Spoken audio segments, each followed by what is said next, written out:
Hey guys, Chris Fix here. Today I'm going to show you how to replace sway bar end links and sway bar body bushings to refurbish your whole sway bar system here. The sway bar is important because it reduces body roll on uneven roads and during turns. The sway bar is a spring that forces the inside tire down during a turn. To see how to diagnose a bad sway bar bushing or end link, follow the link at the end of this video. So we're going to do both the passenger and driver side. Right now we're looking at the driver's side.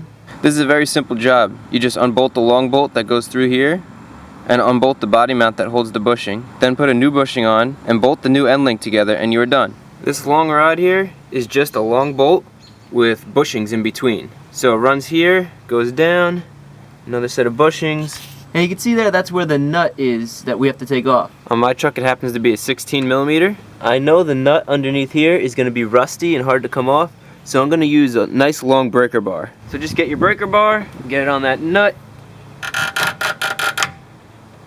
and break it loose. And now you can just use a regular ratchet to get it off the rest of the way. You can see as I spin the bottom to get the nut off, this is pushing against the frame, so I don't have to touch this. I don't have to worry about keeping my hand on here so that the bolt up here doesn't spin. So this is a nice setup.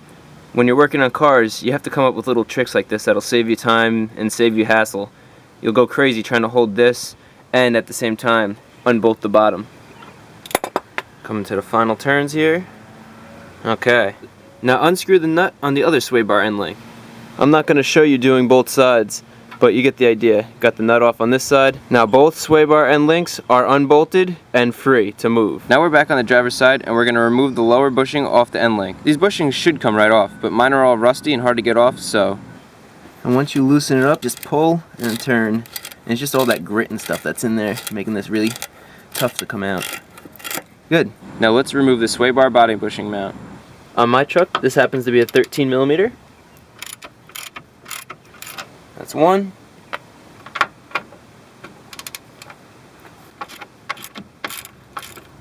Okay. So I unbolted the body mount on the other side of the car as well, so this should come right out. So now this should be able to just lift right out, like so. I'm having somebody help me with the other side, and just kind of turn this, and we're good. So we have our sway bar here, which comes right out. And at the end of the sway bar, we have our end link and also our body mount. With the whole sway bar off, now we can get easy access to this.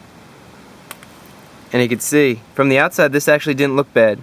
But from the inside, this is all corroded and eaten away metal, which is just waiting to break. So now this is going to be a pain to get off. I might actually even have to saw this off because it's all metal that's bonded together and rust welded together, but I'm going to give it a few whacks with a hammer. I'm also going to get some penetrating fluid and just fill this up, let it seep down into all this and try to loosen itself up. Now for the bushings that mount to the body, this actually doesn't look too bad. I should be able to get this off, no problem.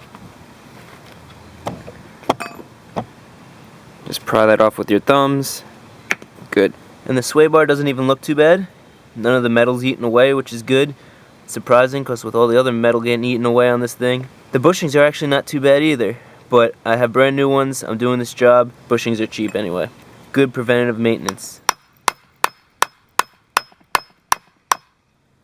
Okay, well this isn't coming off, so I might have to cut it. Maybe if I had a bigger hammer and could hit on this a little bit harder, but I mean this is really seized on here.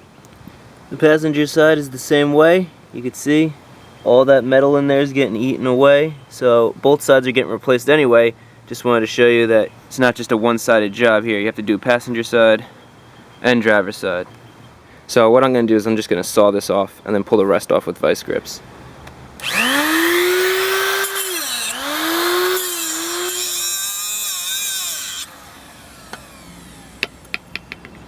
Hopefully your sway bar end link change is a lot easier than this. Okay, so I painted the sway bar black so it looks nice and new and is going to stay rust resistant for a while. Let's get to installing it. So the first thing we're going to do is look at our old bushings and compare it with our new bushings, and they're the same exact ones, so that's good. So now we're going to grab our body mounts and we're going to clean the inside so it has a good mating surface. You can see it's smooth, it's clean. So here's everything that makes up one side of the sway bar. We have the body mount bracket, screws, bushing. Then we have our sway bar end link with all the bushings, the washers, that middle rod piece that holds it all up, and the nut. We're going to install the bushing first so that we can get both bushings on here and install the sway bar against the body. You can see where the old bushing sat, and that's right here. So we're going to get this on just like that. One trick that you could do is use some silicone. I have high temp silicone right here. Make sure you use silicone if you have rubber bushings, because petroleum based grease will eat away the rubber. A lot of times if you just put a raw bushing on there, it'll squeak. So just get a little bit, not a lot. You don't want to go crazy. So now there's no wrong way to put this on. Just open it up, press it on, just like that. With both bushings installed, let's mount it to the truck. Now since I'm doing this by myself, I'm using a block of wood and a jack to help me hold it up. You can see the bend of the sway bar, that's the correct orientation. Now let's put the body mounts on. You can see it mounts to the body here, and we have this in the proper orientation. Get your bolts ready. I'm going to add a little bit of removable Loctite on here. That'll help prevent the bolts from loosening due to vibration. So now just get your body mount bracket, slide it over your bushing, align it, and screw in one. Just hand tighten it for now. Once you get that one in, get your other one in, then get your 13mm. Tighten each side down just a little bit at a time.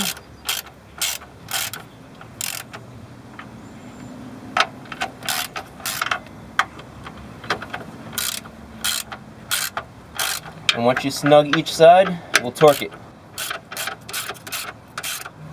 This gets torqued to 25 to 34 foot-pounds. Good. Here's an underside view. Got them both torqued down, ready to go. Now let's work on getting the end links done. Now to make this easier, I put the wheel on and we're going to drop the car down. If your car or truck has plenty of ground clearance, then you could do this with the wheels on the ground. You never even have to jack the car up. I'm going to turn the steering wheel so I could get more access.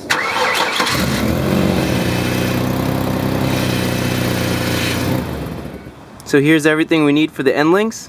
So the first thing we do is we get this long bolt and we put a washer at the end with the cup facing downwards. So it looks like that.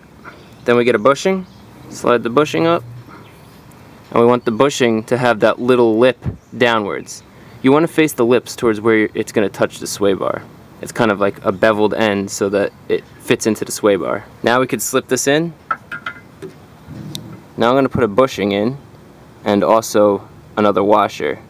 The washers cup the bushing, just like that. Now you can see how these two are sandwiched together. That's great. Now we're going to do the same thing at the bottom. Now we have this metal tube.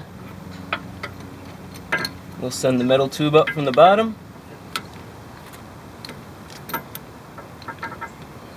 Now we're going to have a washer against the metal tube, then a bushing. And get that in place here. Under here is pretty simple. Just get a bushing, because you want the bushings to touch. Get your washer, and then get your nut. And there was just enough thread to get that nut on there.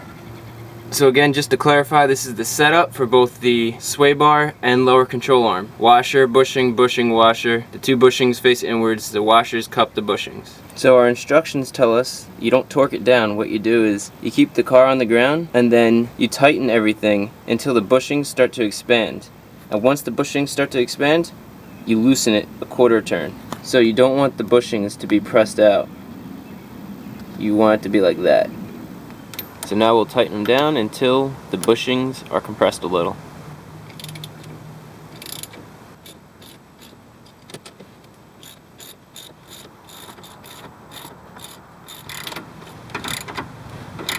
So just before the bushings compress, you could see they're starting to get a little bit of a curl in them. That's perfect. You want to stop right there. It says to back off a quarter turn, but I was always taught never back off a nut, especially if you don't want vibrations and stuff loosening it up. So I'm just going to keep it like it is.